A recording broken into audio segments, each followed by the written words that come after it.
যদি আমি বলি যে হুজুর আমি তো 10টা মেয়ে দেখছি, বিয়ে হয় না, আজকে নামাজের পরে একটু মোনাজাত করে দিয়েন।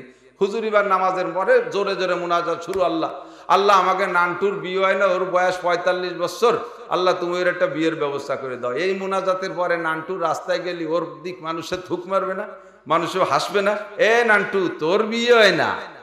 আর কি নান্টু বাজারে যেতে পারবে? কালামুল্লাহ চাচা দোয়া কাছে হুজুরি কাছে, হুজুর আমার ছোট মেয়েটার বয়স 41 বছর, বিয়ে হয় না, নাম তার কাজলি, একেবারে চেহারা আলকাতরাতুন নিসা, তার জন্য একটু দোয়া করেন যেন তার বিয়ে হয়। হুজুর জোরে জোরে মাইকে দোয়া করে দিল। এবার কাজলিও বিটিকের মধ্যে যাইতে পারবে না, চাচাও মানসির মধ্যে যেতে পারবে না। আপনার মাইয়ের বিয়ে হয় না, এই মানুষে হাসাহাসি করবে কি করবে না, কিন্তু এই সমস্যাটা তো জানাইতে হবে কালামুল্লাহ চাচার শেষ রাত্রি আল্লাহর কাছে। কথা এসে গেল বলে যাচ্ছে অজন্য দিক। এই জন্য দোয়া করবো কার কাছে? ওই যা সালতুম ফাসআলুল্লাহ, যার যার দোয়া সেই নির্জনে করবেন। বরঞ্চ যদি দোয়া হুজুরে দিয়ে করান, অনেক সময় হুজুর আপনার বিপক্ষ দোয়া করে দিতে পারে। হুজুর ভালো আরবি জানে, আপনি জানেন না। এমন এমন দোয়া আরবিতে মোনাজাতে মারিয়ে দিচ্ছে যাতে আপনার গোষ্ঠী শুদ্ধ উদ্ধারে দিচ্ছে। ইমাম সাহেবের চাকরি ছুটানোর জন্য সভাপতি, সেক্রেটারি, কমিটি সব কজন উঠে পড়ে লাগছে যে এবার কোনো ভুল করলে হুজুরকে চাকরি ছুটাই দেবো। হুজুর তার টের পাইয়া মোনাজাতের মধ্যে দোয়া করে আরবিতে, এদিক তাকান, মোনাজাত করে আরবিতে হুজুরকে আল্লাহুম্মা খুজ আদাই। যে কয়জন মোনাজাত করতে বইছে সেই কয়জনই হুজুরের শত্রু, সে কয়জন হুজুরের সাথে কয় আল্লাহুম্মা খুজ আদাই, সবাইকে আল্লাহুম্মা আমিন। কি কইছে জানেন? আল্লাহ যে কয়টা আমার চাকরি ছুটানোর জন্য লাগছে ওই কয়টারে ধরো, আর সেই কয়টাই কয় আল্লাহুম্মা আমিন, তার মানে আল্লাহ ঠিক আছে ধরো।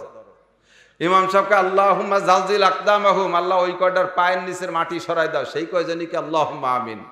আল্লাহুম্মা সাত্তিত সামলাহুম, আরবিতে দোয়া হতেছে, আপনি তো বুঝতেছেন, আপনি তো মনে হতেছেন যে ঝাড়িয়ে দিচ্ছে আমাকে দোয়ারে, কিন্তু কইতেছে তো আপনার পাইন মেরি ছেড়িয়ে দিচ্ছে। আল্লাহুম্মা সাত্তিত সামলাহুম, আল্লাহ ওদের দলের ভিতরে বিচ্ছিন্ন সৃষ্টি করে দাও। আল্লাহুম্মা সাব্বিত উজুহাহুম, আল্লাহ ওদের মুখ কালা করে দাও। আল্লাহুম্মা খালিফ বাইনা কালিমাতিহিম, আল্লাহ ওদের মধ্যে মতানৈক্য সৃষ্টি করে দাও। আল্লাহ এই একটা একটা করে আরবিতে দোয়া করতেছে, সব আপনাকে এই কজনের বিপক্ষে, আর আপনারাই কইতেছেন আল্লাহুম্মা আমিন। ঠিক আছে, আল্লাহ কবুল করে নাও।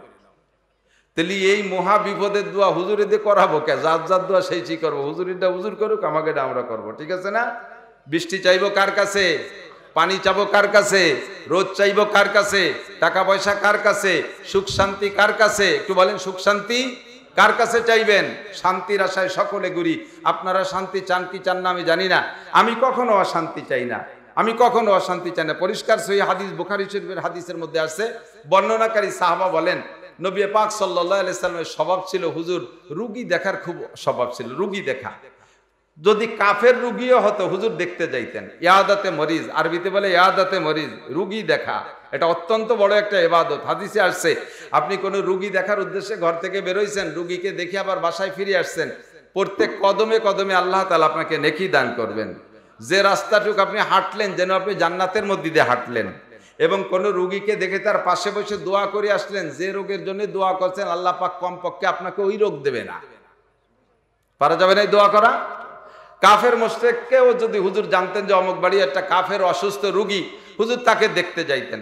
তো বর্ণনাকারী সাহাবী বলতেছেন, আমরা হুজুরকে সাথে নিয়ে একটা রুগী, সাহাবী রুগী, মুসলমান সাহাবী রুগীকে দেখতে গেছি। ছেলেটা যুবক, খবর পেলাম যে একেবারে দুর্বল হয়ে গেছে। তো হুজুরকে নিয়ে যাইয়া আমরা কাছে বসছি। হুজুরের স্বভাব, হুজুর তো মুস্তাজাবুদ দাওয়াত, হুজুর যে দোয়া করেন সে দোয়া কবুল হয়, বহু দেখছি। তো এ জায়গাও যাইয়া বিশেষ করে রুগীদের পাশে বসে হুজুর দোয়া করতেন। তো যে দোয়াগুলো হুজুর অন্যান্য রোগীদের পাশে বসে করতেন আমরা দেখতাম তাৎক্ষণিকভাবে রোগী সুস্থ হয়ে যেত। বলেন না সুবহানাল্লাহ। আজকেও সেই দোয়াগুলো হুজুর এই রোগীর পাশে বসে করতেছে, কিন্তু রোগীর ভিতরে কোনো পরিবর্তন আসে না।